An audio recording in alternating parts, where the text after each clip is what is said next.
40% of online adults have experienced online harassment.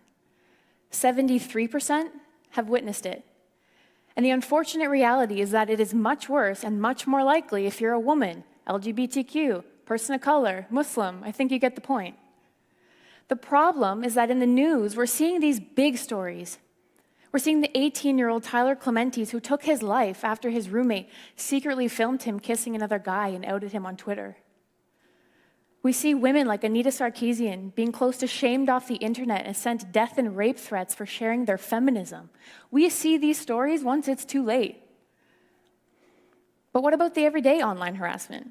What about that ugly Snapchat you sent your friend with the intention of it being private, and now it's up on Facebook?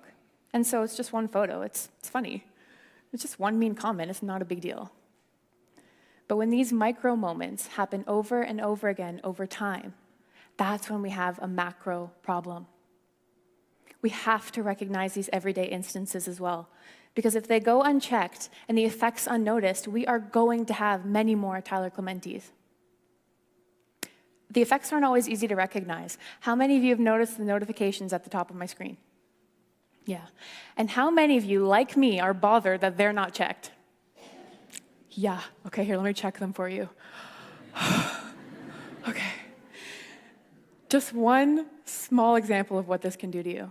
Maybe you simply cannot focus because your notifications are going off the handle and you need to check. That need eventually becomes addiction. Regarding social media, we are already experiencing impairments similar to substance dependencies. With every like, you get a shot of that feel-good chemical, dopamine. You gain more of that social currency. So what do we do to feel good? We check likes. Just one more time. We post. Just one more time. We're anxious if we don't have access. Doesn't that sound like every drug you've ever heard of? Yeah. So when that grows, when your social media use goes unconfronted over time, that's when we see the rising levels of anxiety and depression. The FOMO, the distractions, the highlight reels, the comparisons, it's a lot, and it's all the time. The Canadian Association of Mental Health found that as young as grades 7 to 12 students who spent 2 hours a day on social media reported higher levels of anxiety, depression, and suicidal thoughts. For those of you doing the math, that's as young as 12 years old. Now here's the thing. I like social media. I do, I love it. And hearing what I've said today might make you think I want you to get off of it, but I don't. You see, I don't think it's going anywhere. So I'm not going to waste my time telling you to spend less time on social media. Frankly, I don't think abstinence is an option anymore. But that doesn't mean you can't practice safe social. You see, everything I've talked about today has nothing and everything to do with social media. What do I mean? I mean social media is neither good nor bad. It's just the most recent tool we're using to do what we've always done: tell stories and communicate with each other. You wouldn't blame Samsung Television for a bad TV show. Twitter doesn't make people write hateful posts. So when we talk about this dark side of social media, what we're really talking about is the dark side of people. That dark side that makes harassers harass, that insecurity that makes you take down a photo you were excited to share, that dark side that looks at a picture of a happy family and wonders why yours doesn't look like that. So as parents, as educators, as friends, as bosses, this dark side is what we need to focus on. We need preventative strategies and coping strategies so that when you have your low days, because you will, when you're questioning your self-worth, you never get as low as Tyler Clementi and the many others like him. Okay, Bailey, how do you find social media wellness? Here's the good news. The good news is that recognizing a problem is the first step to fixing it. So hearing this talk is just that. Step one, recognize the problem. Do you know the power of suggestion? When someone tells you about something and then you start seeing it everywhere. That's why awareness is critical.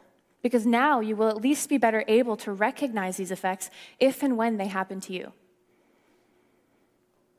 The second thing you're going to do is audit your social media diet.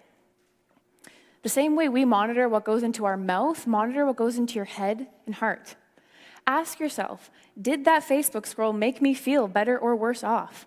How many times do I actually check likes? Why am I responding this way to that photo?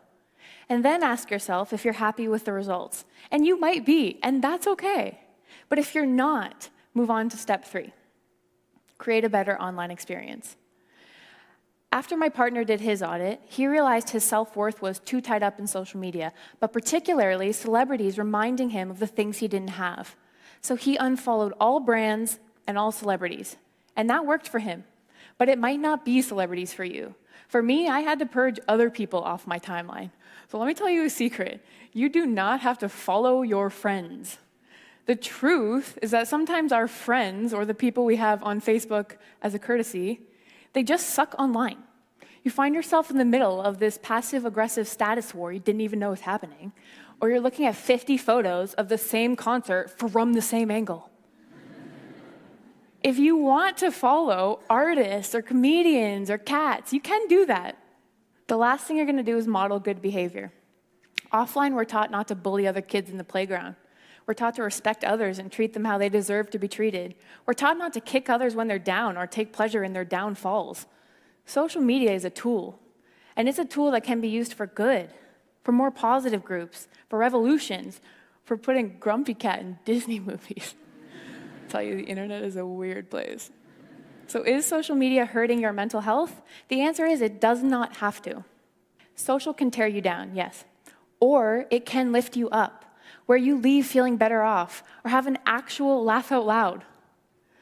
If I only have 24 hours in the day, if I'm going to spend 2 of those hours on social media, then I prefer my experiences to be full of inspiration, laughs, motivation, and a whole lot of Grumpy Cat in Disney movies.